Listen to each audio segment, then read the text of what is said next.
প্রিয় দর্শক, স্বাগত জানাচ্ছি বরেন্দ্র সংবাদে। সাথে আছি বিথি ঘোষ। শুরুতে জানিয়ে দিচ্ছি সংবাদ শিরোনাম। রাজশাহী কেন্দ্রীয় শহীদ মিনার নির্মাণ কাজের সূচনা। কৃষক বাঁচলে দেশ বাঁচবে বললেন কৃষিমন্ত্রী।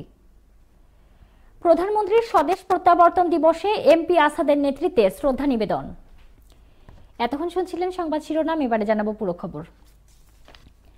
প্রথমবারের মতো রাজশাহীতে নির্মিত হতে যাচ্ছে কেন্দ্রীয় শহীদ মিনার।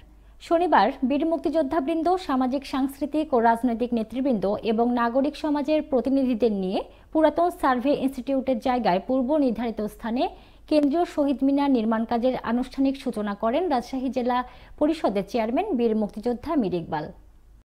এর আগে 2020 সালের 16 ডিসেম্বর এই স্থানে কেন্দ্রীয় শহীদ মিনারের ভিত্তিপ্রস্তর স্থাপন করেছিলেন আন্তর্জাতিক অপরাধ ট্রাইব্যুনালের প্রয়াত প্রধান প্রসিকিউটর ভাষা সৈনিক অ্যাডভোকেট গোলাম আরিফ টিপু।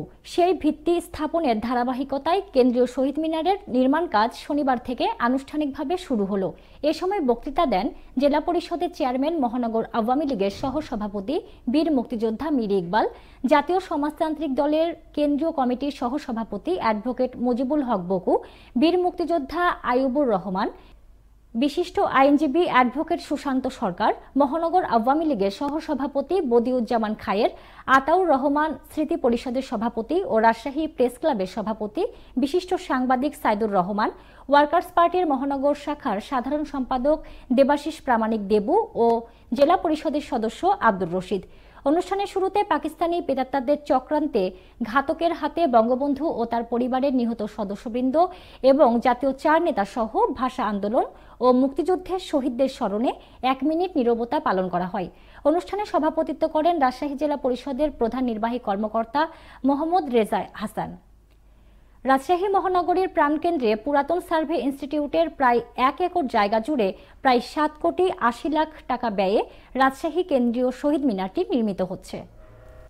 কৃষিমন্ত্রী ডক্টর মোহাম্মদ আব্দুস শহীদ এমপি বলেছেন, বাংলাদেশ একটি কৃষি প্রধান দেশ। এদেশের কৃষক বাঁচলে দেশ বাঁচবে।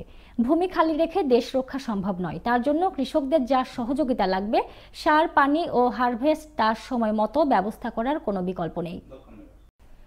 শুক্রবার বিকেলে রাজশাহী সার্কিট হাউস সম্মেলন কক্ষে water efficient future scaling agriculture inventions in the water scarce Barind scarce Barind region শীর্ষক কর্মশালায় প্রধান অতিথির বক্তৃতায় তিনি এসব কথা বলেন। কৃষিমন্ত্রী বলেন, কৃষিকাজের সাথে সম্পৃক্ত সকল সরকারি বেসরকারি কর্মকর্তাদের এক হয়ে কাজ করতে হবে।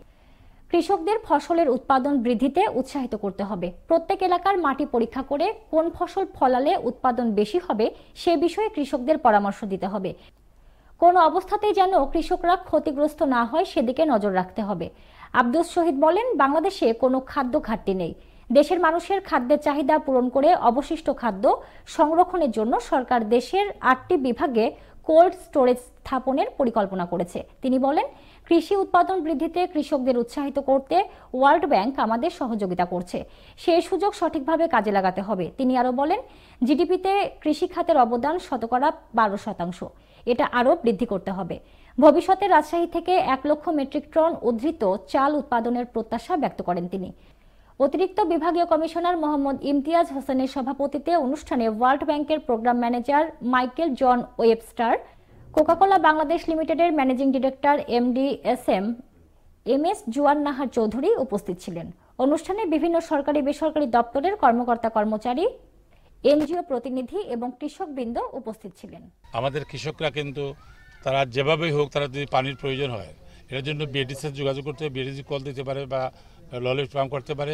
ক্যানেল করে আমরা সোলার করে দেওয়ার চেষ্টায় আছি, যে সোলার ক্যানেলের পাড় দিয়ে হবে, তাহলে খুবই জমি নষ্ট হবে না। আমরা অনেক কিছু করতেছি, কিন্তু এগুলো আপনারা খবর নেন না। ওই একজন আসলে জিজ্ঞেস করেন, আপনারা তো খবর নিতে হবে। আপনাদের মিডিয়া সেলগুলো আছে না, ইউ আস্ক দেম, তো তোমরা টাকায় বসে কী করো?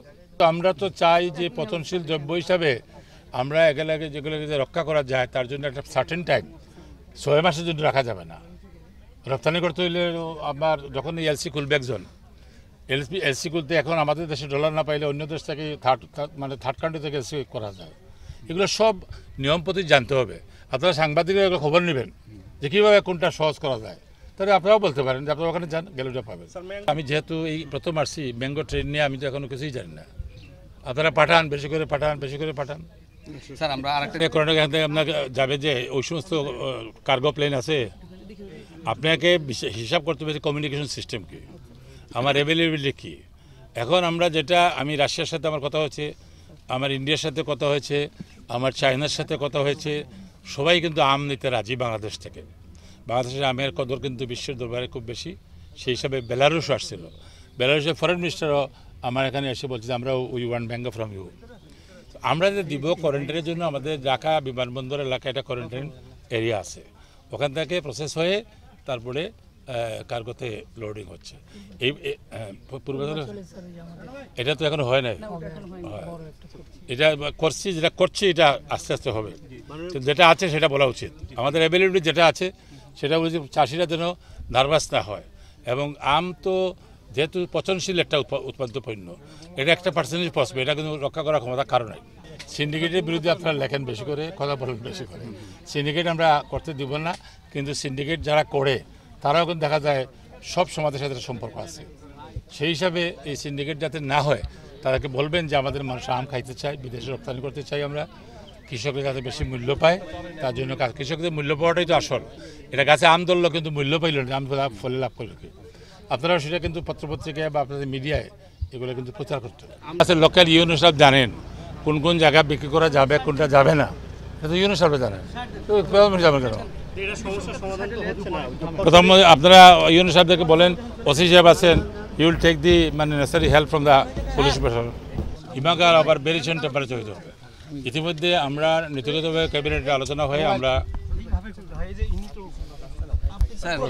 আমরা প্রস্তাব যেটা ক্যাবিনেট থেকে আমরা আলাপ করার পরে প্রধানমন্ত্রী এগ্রি করেছেন, আমরা 8টা ডিভিশনে 8টা কোল্ড স্টোরেজ করবো ভেরিয়েশন টেম্পারেচারের। এটা শুধু ফল বা ওই সমস্ত ভেজিটেবল জাতীয় দ্রব্যাদি সেখানে থাকবে, যার কারণে কোনো দ্রব্যাদি নষ্ট হবে না। 2 মাস 4 মাস 6 মাস থাকলে কিছু হবে না। যেটা এখন আলু রাখলে আলু পচে যায়, এটা কোল্ড স্টোরেজ। এটার জন্য আপনাদের অপেক্ষা করতে হবে, কারণ এগুলো করতে তো অনেক টাকার প্রয়োজন। আমরা দেশি বিদেশি সাহায্য নিয়ে চেষ্টা করব যাতে তাড়াতাড়ি করা যায়। প্রধানমন্ত্রী শেখ হাসিনার স্বদেশ প্রত্যাবর্তন দিবস উপলক্ষে ফুলেল শুভেচ্ছা জানিয়েছেন রাজশাহী 3 পবা মোহনপুর আসনের সংসদ সদস্য মোহাম্মদ আসাদুজ্জামান আসাদ।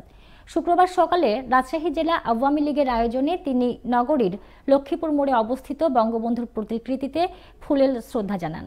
উপস্থিত ছিলেন রাজশাহী জেলা আওয়ামী লীগের সভাপতি বাবু অনিল কুমার, রাজশাহী জেলা আওয়ামী লীগের উপদেষ্টা বদরুজ্জামান রবু, রাজশাহী জেলা আওয়ামী লীগের সাংগঠনিক সম্পাদক আলফুর রহমান, রাজশাহী জেলা আওয়ামী লীগের মহিলা বিষয়ক সম্পাদক পূর্ণিমা ভট্টাচার্য, তথ্য গবেষণা বিষয়ক সম্পাদক মেহবুব হাসান রাসেল, রাজশাহী জেলা আওয়ামী লীগের ক্রীড়া বিষয়ক সম্পাদক মোস্তাক হোসেন, জেলা আওয়ামী লীগের সদস্য প্রভাষক শরীফুল ইসলাম, রাজশাহী জেলা আওয়ামী লীগের সাবেক উপপ্রচার সম্পাদক আফজাল হোসেন বকুল, জেলা জাতীয় শ্রমিক লীগের সভাপতি আব্দুল্লাহ খান, জেলা শ্রমিক লীগের সাধারণ সম্পাদক আবু বক্কর, জেলা শ্রমিক লীগের সাধারণ সম্পাদক আবু বক্কর সিদ্দিক, জেলা যুবলীগের সাবেক সহসভাপতি ফয়সাল মোহাম্মদ সহ স্থানীয় নেতৃবৃন্দ। এদিকে শেখ হাসিনার ঐতিহাসিক স্বদেশ প্রত্যাবর্তন দিবস উপলক্ষে রাজশাহী জেলা আওয়ামী লীগের আলোচনা সভা অনুষ্ঠিত হয়েছে।